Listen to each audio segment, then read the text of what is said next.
मार देती है। नहीं होता है, लेकिन हो जाता है।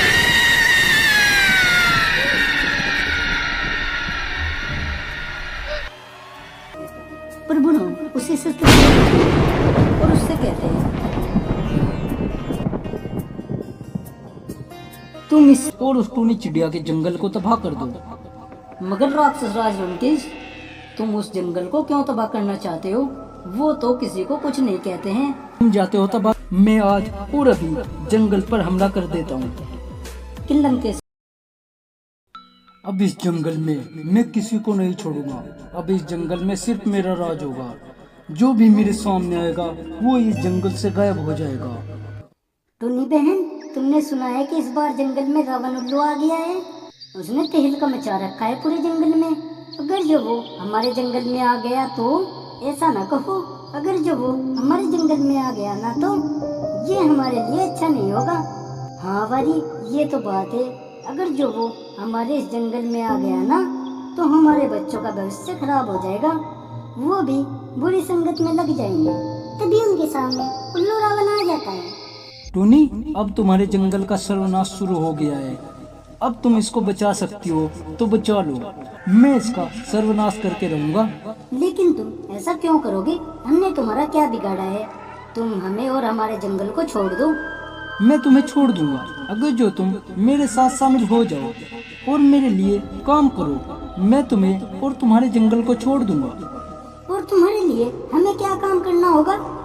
टोनी, तुम्हें मेरी सेना में भर्ती होना पड़ेगा और दूसरे जंगल पर हमला करना होगा और उन्हें अपने कब्जे में लेना होगा। मुझे सारे जंगलों पर राज करना है और इसमें तुम मेरा साथ दोगी। तुम ऐसा सोचना भी मत, मैं तुम्हारा साथ कभी नहीं दूंगी। तो फिर इस जंगल की तबाही की तुम ही जिम्मेदार होगी। इसमें मेरा कोई हाथ नहीं होगा। मैं 2 दिन बाद आऊंगा तुम्हारे जंगल पर हमला करने। जो इंतजाम करना है कर लेना। उल्लू वहाँ से चला जाता है और टोनी भी एक पंडित के पास जाती है। क्या हुआ टोनी, तुम इतने घबराई हुई क्यों हो? मैं तुम्हें क्या बताऊं पंडित जी? टोनी, जो बताने के लिए आई हो वो बताओ। और क्या बताओगी? तुम्हारी जो समस्या है वो बताओ। तुम्हें तो पता ही है ना पंडित जी, पूरे जंगल में फिलहाल उल्लू रावण का कहर बरसा पड़ा है। उसने सभी जंगल के पक्षियों का जीना हराम कर रखा है। तुम उसका कुछ उपाय बताओ। उपाय तो मैं तुम्हें बता दूंगा, लेकिन तुम उसे कर भी पाओगी या नहीं? पंडित जी, तुम बस मुझे उपाय बताओ। करना ना करना तो मेरी जिम्मेदारी है। तुम्हें तपस्या करना होगी। अगर जो तुम्हारी तपस्या सफल हो गई ना, भगवान राम तुम्हें दर्शन देंगे और तुम्हें उस रावण को मारने का शस्त्र देंगे। लेकिन मुझे ये तपस्या कितने दिन करनी होगी? तुम्हें कम से कम 5 दिन तो ये तपस्या करनी होगी।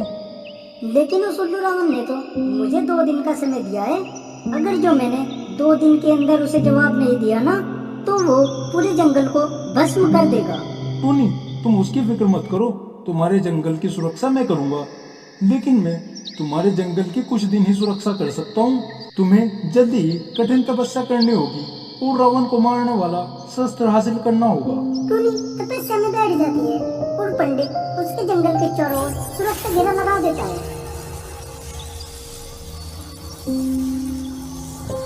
2 दिन बाद रावण अपने गुलाम को आदेश देता है, जाओ और उस टूनी चिड़िया के जंगल को तबाह कर दो। मगर राक्षस राज लंकेश, तुम उस जंगल को क्यों तबाह करना चाहते हो?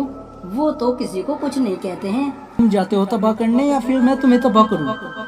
नहीं लंकेश जी, मैं जाता हूँ और इस पूरे जंगल को तबाह करके आता हूँ। वो राक्षस वहाँ से चला जाता है और टोनी के जंगल पर वार करता है, मगर उसको उसका वार वापस आकर लगता है।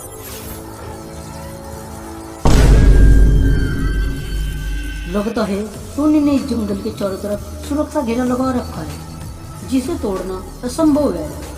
वह वहाँ से वापस आ जाता है। क्या हुआ? तुम क्यों इतनी जल्दी वापस आ गए हो? लगता है तुम उस जंगल को तबाह कराए हो। नहीं राक्षस राज लंकेश, उस टोनी ने अपने जंगल के चारों ओर एक सुरक्षा घेरा लगा रखा है और मुझे कहीं टोनी भी नजर नहीं आई है। क्यों? वो टोनी कहाँ पर गई है जो वो वहाँ पर नहीं है? वह कुछ न कुछ तो कांड कर रही होगी, उस पे नजर रखनी होगी। लेकिन हम उस पर कैसे नजर रख सकते हैं? कोई तो ऐसी चीज होगी जिससे हम उसका पता लगा सके। अब इसका उपाय तो काला कुआ ही देगा। वह काले कुएं के पास जाता है। कालू, तुम मुझे ये बताओ कि वे टोनी कहाँ पर है और उसने जंगल के बाहर कौन सा सुरक्षा घेरा लगवाया है? लंकेश राज, मैं ये तो नहीं बता सकता कि उसने कौन सा सुरक्षा घेरा लगा रखा है, मगर मैं अपनी दिव्य शक्ति से यह बता सकता हूँ कि वो कहाँ पर है। तुम मुझे ये ही बताओ कि वो कहाँ पर है। काला कुआ अपनी दिव्य शक्तियों को जगाता है, उसके बाद वह बताता है। लंकेश राज, वह टोनी तपस्या में बैठी हुई है। वह तुम्हें मारने के लिए भगवान राम से शस्त्र हासिल करना चाहती है। उसे रोकने का कोई तो उपाय होगा। लंकेश राज, तुम उसकी किसी भी तरीके से तपस्या भंग कर दो। एक बार उसकी तपस्या भंग हो गई ना, तो वह फिर 1 साल से पहले तपस्या में नहीं बैठ सकती है। लेकिन उसकी तपस्या कैसे भंग कर सकते हैं? उसके पूरे जंगल के बाहर तो सुरक्षा घेरा लगा हुआ है। उसका तोड़ तो मैं तुमको नहीं बता सकता हूँ, तुम्हें ही कुछ करना होगा। रावण वहाँ से वापस आ जाता है और सोचता है कि उस टोनी की तपस्या कैसे भंग करी जाए, लेकिन उसे कुछ भी समझ में नहीं आता है। उधर टोनी की तपस्या भी पूरी हो जाती है और उसके सामने भगवान राम प्रकट हो जाते हैं।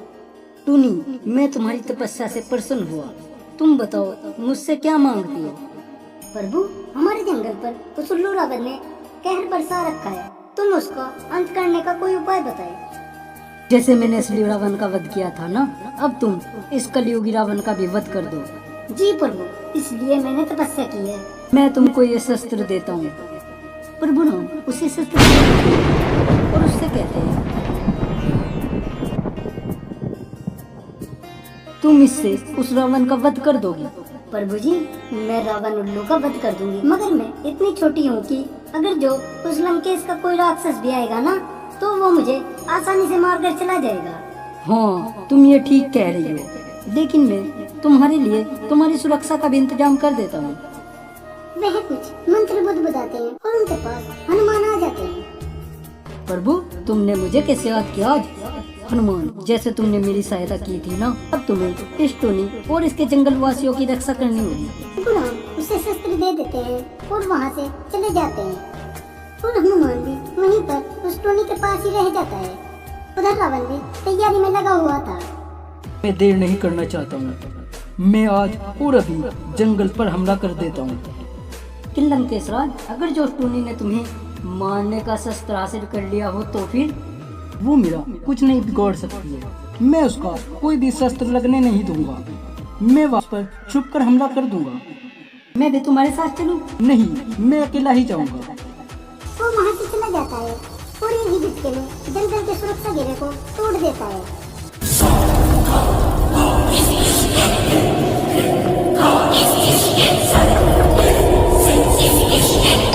पंडित टोनी के पास जाता है। मेरा सुरक्षा घेरा टूट चुका है, अब तुम्हें ही जंगल की रक्षा करनी होगी। ठीक है, मैं जंगल की रक्षा करूंगी। तुम जाकर सभी पक्षियों को आगाह कर दो कि जंगल पर हमला होने वाला है। सब अपनी सुरक्षा कर ले। पंडित चिड़िया वहाँ से चली जाती है और टोनी के पास हनुमान आते हैं। क्या हुआ टोनी, तुम इतनी घबराई हुई क्यों? प्रभु, जंगल पर किसी ने हमला कर दिया है। और ये हमला किसने किया है? मुझे लगता है ये हमला उस रावण उल्लू ने ही करवाया है, या उसने खुद ही ये हमला किया है। वो आ रहा होगा, हमें कुछ करना चाहिए। हाँ, हमें कुछ करना तो चाहिए। आज अगर जो वह रावण ही हुआ ना, तो उसका खेल खत्म हो जाएगा। चलो तुम मेरे साथ चलो। बहस भ्रम में होगा कि टोनी तो छोटी सी है, वो मेरा क्या मुकाबला करेगी, लेकिन वह भूल रहा है कि उसके साथ महाबली हनुमान है।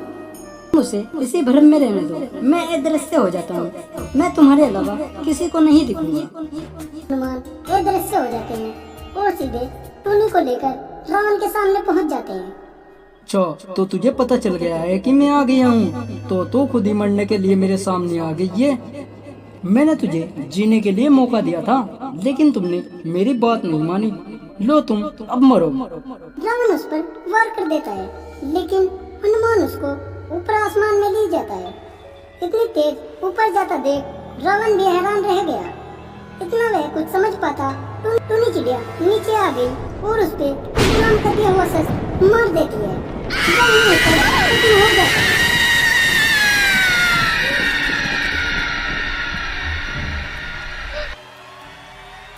लो, आज एक और कलयुगी रावण का अंत हो गया है। अब हमारे जंगल पर कोई भी खतरा नहीं है। अब हमारा जंगल पूरी तरह सुरक्षित है। तुम्हारा धन्यवाद हमारी मदद करने के लिए। जब जब दुनिया में रावण आएगा, उनका विध्वंस करने के लिए हनुमान आएगा। अब मैं चलता हूँ। हनुमान जी वहाँ से चले जाते हैं और टोनी चिड़िया अपने जंगल में फिर हंसी खुशी रहने लगती है।